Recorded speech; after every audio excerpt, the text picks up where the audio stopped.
அறிஞர் அண்ணா அறிஞர் அண்ணா கடைசி வரை தன் வீட்டுக்கு எதுவும் செய்யாமல் எல்லாம் செய்யாமல் வெற்றி அடைந்தவர்.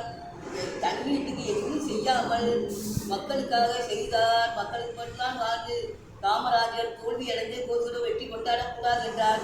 அப்பேற்பட்ட தெய்வம் அவர் அண்ணா.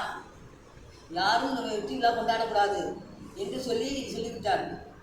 தோற்றுவிட்டார் என்றோடு நம்ம சந்தோஷப்பட்டு கொண்டாடக்கூடாது என்று சொன்னவர். அப்பேற்பட்ட தலைவர் தான் நம் தலைவர் அண்ணா, அறிஞர் அண்ணா, அறிஞர் அண்ணா.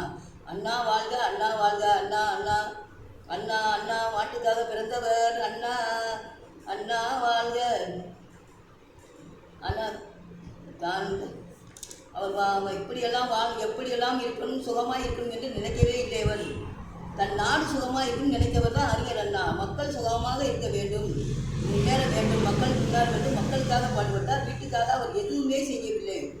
தாய் நாட்டுக்காக பாடுபட்டவர் அறிஞர் அண்ணா. அறிஞர் அண்ணா எங்கெங்கே என்னென்ன மக்களுக்கு என்னென்ன குறைகள் என்று உடனே தீர்த்து வைத்தவர் தான் அறிஞர் அண்ணா.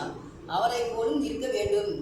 எப்பேற்பட்ட நம் நாடு வளர வேண்டும் என்று நினைத்தவர் தான் தாய் நாட்டை நிலைநாட்ட வேண்டும் என்று நினைத்தவர் தான் அறிஞர் அண்ணா. அறிஞர் அண்ணா, அறிஞர் அண்ணா போற்றி, அறிஞர் அண்ணா வாழ்க வாழ்க.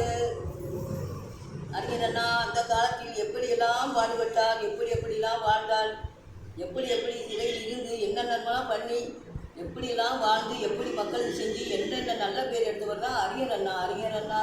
அண்ணா வாழ்க, அண்ணா வாழ்க, அறிஞர் அண்ணா வாழ்க வாழ்க வாழ்க.